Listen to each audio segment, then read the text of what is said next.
vurgun.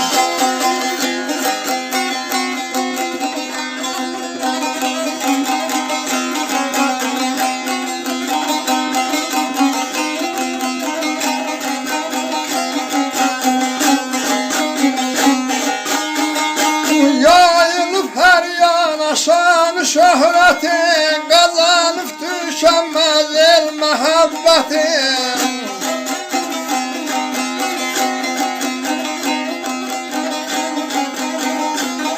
Kullayı güzel vasfedip tabiatı, can verip tutacak ceyrana vurulur.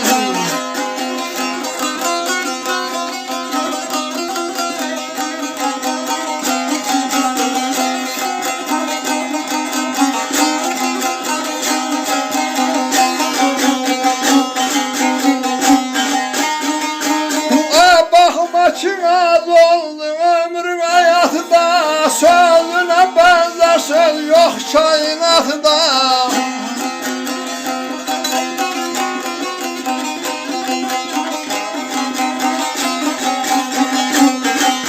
Yazsan emeğini tek şeriatda, yer almaz uzun dastana vurgun.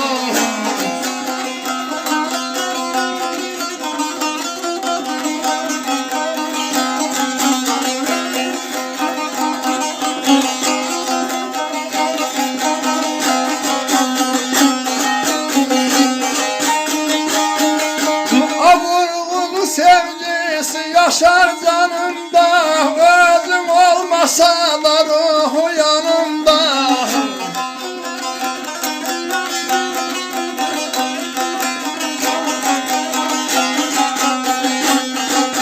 Bana destek olur her bir anımda, daim ilham verir Osman'a vurgun.